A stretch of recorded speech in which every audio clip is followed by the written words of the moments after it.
On the profile interview segment this week, I'll be speaking with the national president of NUPENG, Comrade Williams Aporeya. He brings us up to speed on conversation that was held with the federal government and also the NEC meeting with the Nigerian Labour Congress. He told us how the Nigerian Labour Congress came up with the date of August 19th as the deadline towards which fuel subsidy removal palliative discussion must have ended. It's good to have you on the program. Oh, thank you, Sharon. The pleasure is mine once again. Well, it was a successful protest some few days ago when organized labor took to the streets to demand for some certain things from the federal government. However, there was a meeting with the presidency, which you were part of, after the protest on that day. Organized labor set a new deadline given to governments to address all issues that has to do with the removal of fuel subsidy. You were part of the meeting with the federal government. Can you bring us up to speed on why it's important for organized labor to set a deadline towards achieving some of the things that you might have discussed closed door at the villa? Yeah, let me state clearly here that the 19th of August is actually not a deadline. It's a date that was agreed by both parties. When I mean both parties, I mean the federal government and organized labor. That beginning from when discussion started, you remember the president removed the subsidy, and thereafter discussions commenced, with organized labor. And there was this understanding that to conclude discussions on any palliative, on any policy, it should be within 8 weeks. So from there till 19th of August is going to be the 8 weeks, that was agreed by both parties. So it's not like, it's an ultimatum, but it was a period mutually agreed, by the government team and organized labor. So how optimistic is organized labor as regards results that might would have been recorded from the meetings that will be happening before August 19th? Before yesterday or the first day, I can say that discussions were not going well. But after the protest rally and the subsequent intervention by the president of this country, I'm sure there's a clear direction. Prior to when there was this peaceful protest rally, discussions, I can say were not going, to the right direction. But after the protest and the subsequent intervention by the president, I'm sure going forward, we are going to have, more meaningful discussions, that will, in a great way, help the situation. Moving on to the next question. During the meeting with the federal government, the federal government of Nigeria came back to announce to Nigerians that the Port Harcourt refinery will be up and running by December 2023. My question is this. You are among the unions that is key in the Nigerian labor sector. You represent NUPENG. Before now, even before this government came on board, what has been your observations as regards the readiness of the rehabilitation and of the Port Harcourt refinery? Well, we're all aware that before now there have been several rehabilitations, on those refineries. But I want to limit my comment on the present situation, which I want to say I'm aware of because we are part of the steering committee on the rehabilitation of refineries. And I can say that from what we are seeing, there is hope that the December deadline for the resumption of activities in that refinery could be realistic. But let me also state again that we are not looking at the entire refinery coming on stream.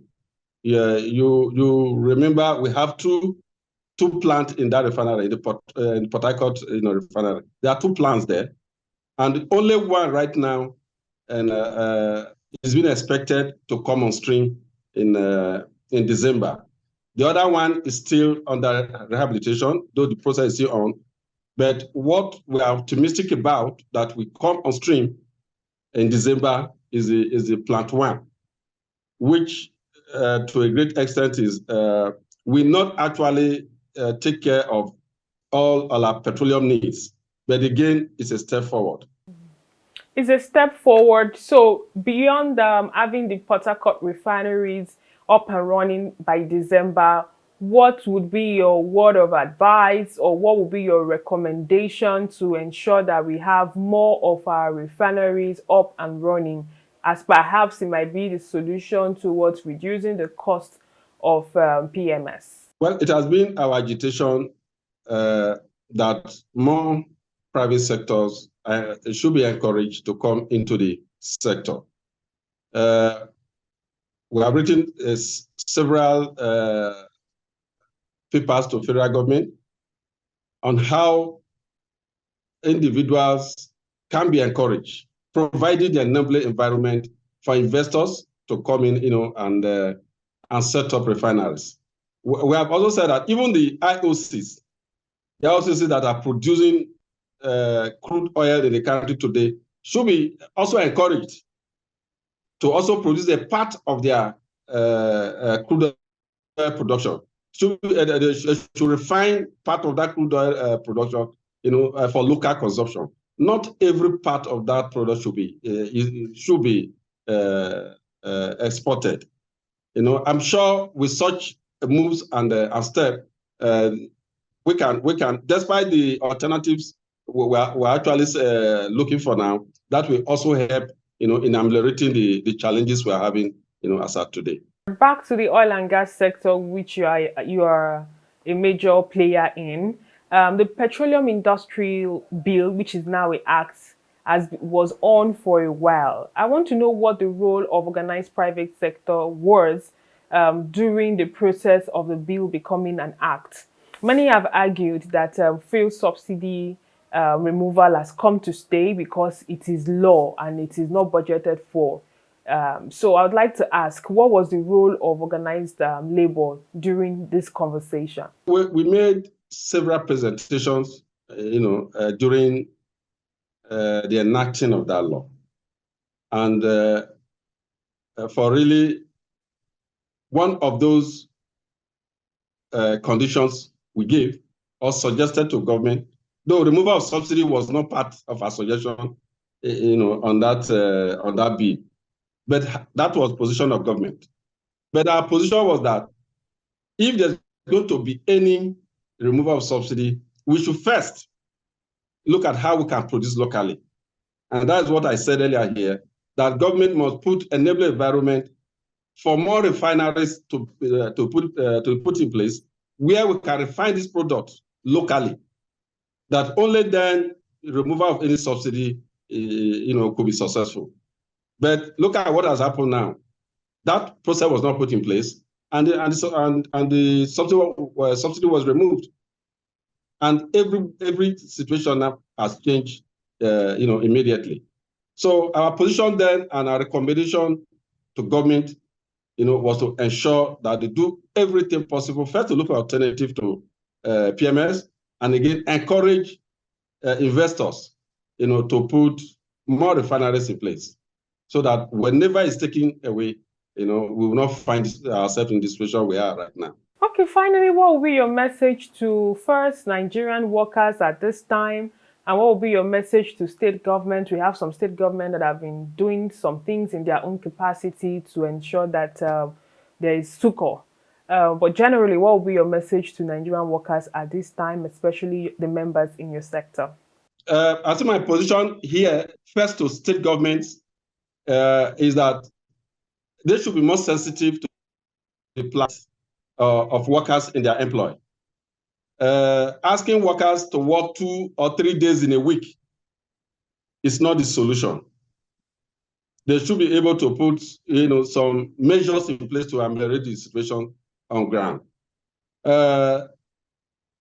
subsidy has been removed, and that means more money, to their coffers. And they should be able to deploy such resources back to the people.